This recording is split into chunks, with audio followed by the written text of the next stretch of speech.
Hello student, we are started with General Science, Standard 7's.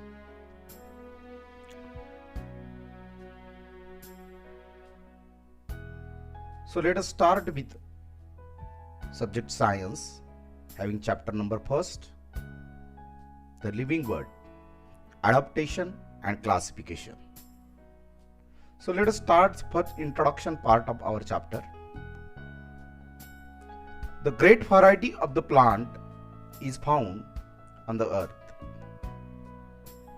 पृथ्वीवर अनेक प्रकारच्या वनस्पती यांच्या विविध प्रकारच्या जाती आपल्याला आढळतात. Some plant have the colorful flower, some plant grow in a water, whereas some are to be found in the desert which have the scarcity of water.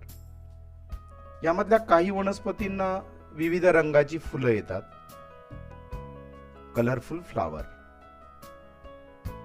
काही वनस्पती ह्या पाण्यामध्ये वाढतात, तर काही वनस्पतींना पाण्याचं दुर्भिक्ष असतं, सॅक्रॅसिटी कमतरता किंवा दुर्भिक्ष.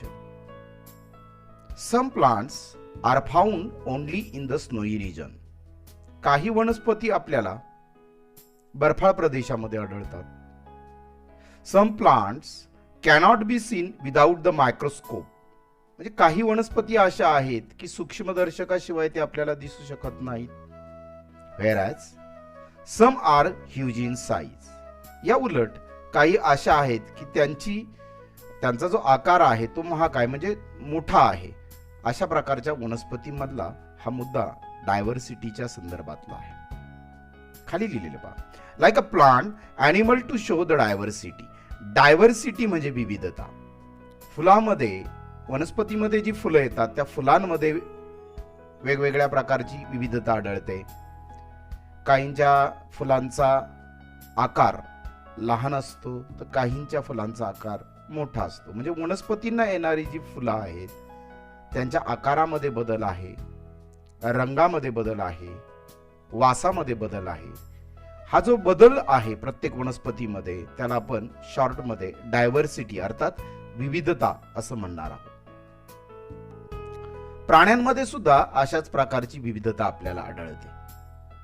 सम are the unicellular and other are multicellular. म्हणजे काही प्राणी हे एकपेशीय आहेत तर काही प्राणी आपल्याला बहुपेशीय प्राण्यांमध्ये पाहायला मिळतात. Some are vertebrate and other are invertebrate aquatic. काही प्राण्यांच्या संदर्भामध्ये एकपेशीय प्राणी आहेत ज्याला आपण युनिसेल्युलर असं म्हणलेलं आहे, तर काही मल्टीसेल्युलर म्हणजेच बहुपेशीय आहेत. काही प्राण्यांना पाठीचा कणा असतो ज्याला आपण व्हेट्रिब्रेट म्हणलेला आहे, तर काहींना तो नसतो त्यांना इनव्हेट्रिब्रेट म्हणलेला आहे. इथे एक शब्द आलेला आहे ॲक्वॅटिक. तर काही प्राणी हे जलचर आहेत. This world is full of variety of the animal give rise to the question. ह्या वनस्पतीच्या बाबत किंवा प्राण्यांच्या बाबत मध्ये वेगवेगळ्या प्रकारच्या व्हरायटी आपल्याला पाहायला मिळतात. तेव्हा आपोआपच आपल्या मनामध्ये एक प्रश्न निर्माण होतो, how did this great diversity come into beings. सजीवांमध्ये एवढी विविधता कशामुळे निर्माण झालेली आहे. हा प्रश्न आपल्या मनामध्ये येणं साहजिकच आहे. या प्रश्नाचं उत्तर आपल्याला पुढच्या टॉपिक मध्ये पाहायचं आहे. Coniferous tree like as the pine and deodar furnish in the snowy reasons.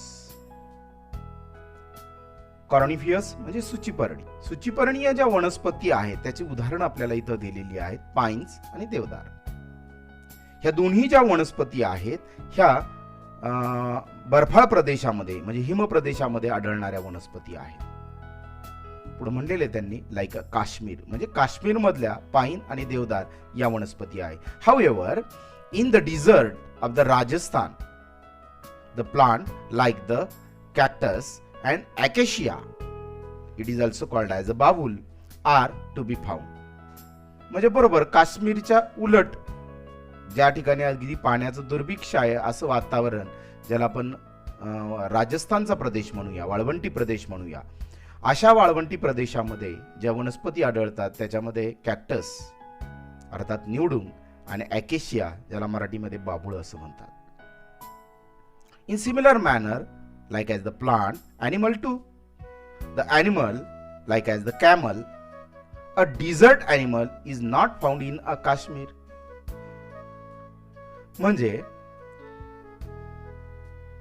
वाळवंटी प्रदेशात आढळणारा हा जो उंट आहे, हा उंट आपल्याला काश्मीरमध्ये आढळत नाही. What is the reason for this difference? हा फरक आपल्याला का बरं आढळतो?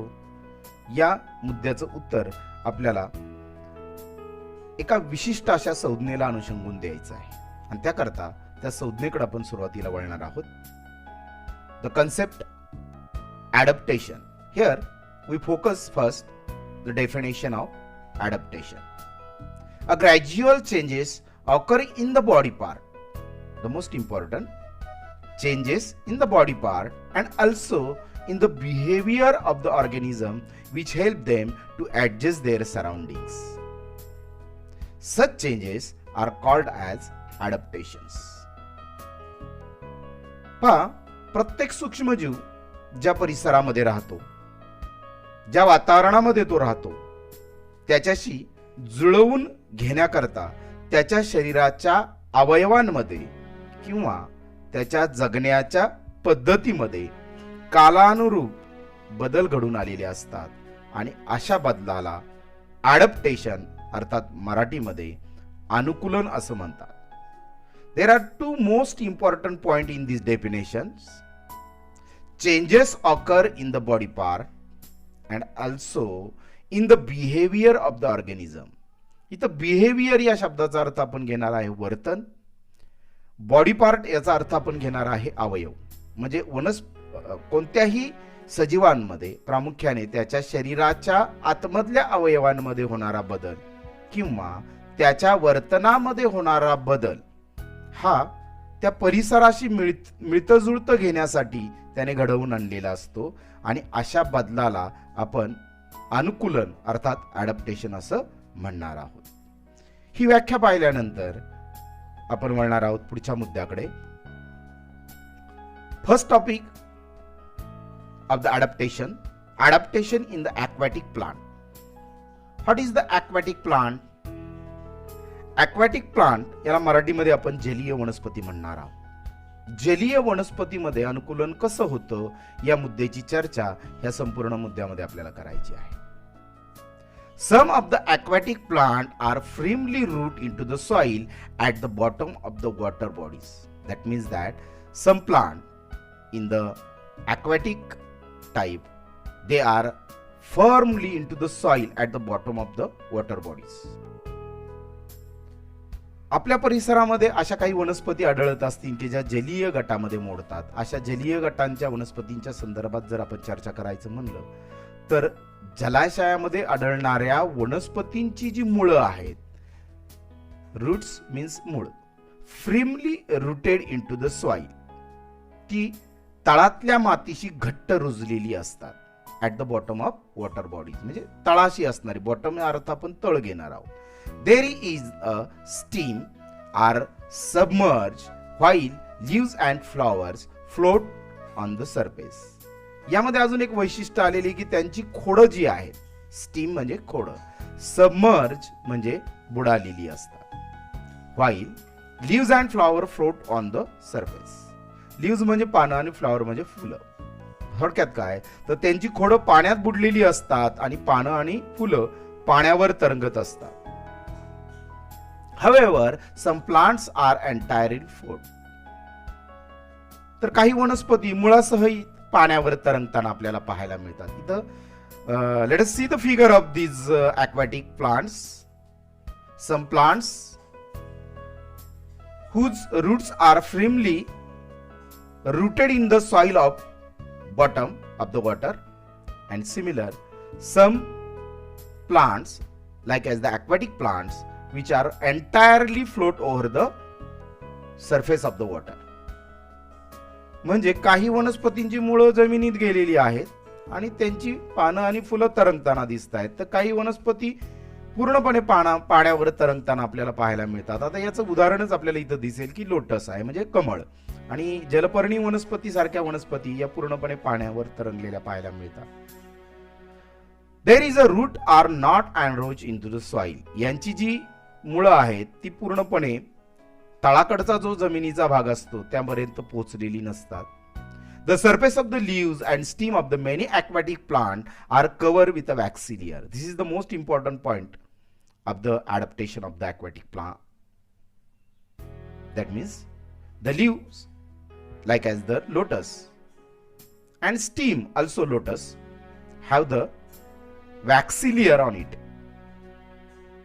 म्हणजे थोडक्यात काय तर काही वनस्पतींची पानं आणि खोड आहेत त्यांच्यावर तेलासारखा तबंग पसरलेला असतो, आणि हा त्यांच्या अवयवांमध्ये घडून आलेला बदल आहे, ज्यालाच आपण अडॅप्टेशन म्हणणार आहोत. Leaves of the some aquatic plant are thin and slender like as the ribbon.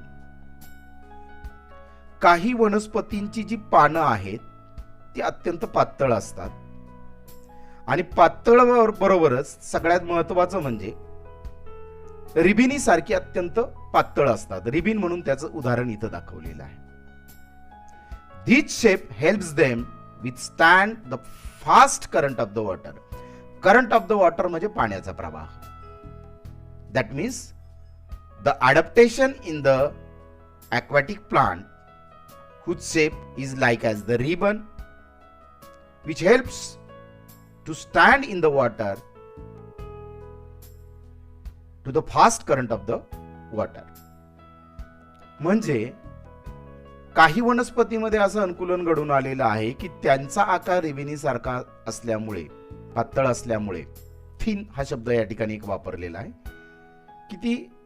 कितीही जोराचा प्रवाह असला पाण्याचा तरी त्याच्यामध्ये उभी राहू शकतात. म्हणजे थोडक्यात काय तर यांच्यामध्ये सुद्धा त्या वातावरणाशी जुळवून घेण्यासाठी त्यांच्या शरीरात बदल घडवून आणलेला आहे, आणि म्हणूनच त्यांच्यामध्ये घडून आलेलं हे एक अडॅप्टेशन आहे. The air spaces in the stem and petals of the aquatic plant are useful for floating in the water. Air spaces याला आपण हवेच्या पोकळ्या असं म्हणणार आहोत. बऱ्याचशा वनस्पतींमध्ये खोडामध्ये किंवा पानामध्ये हवेच्या पोकळ्या आढळतात. आता याचा फायदा त्यांना काय होतो तर वनस्पती ज्या आहेत त्या पाण्यावर तरंगण्यासाठी त्यांना मदत होत असते. फ्लोटिंग या शब्दाचा अर्थ आपण तरंगणे या अर्थाने घेणार आहोत.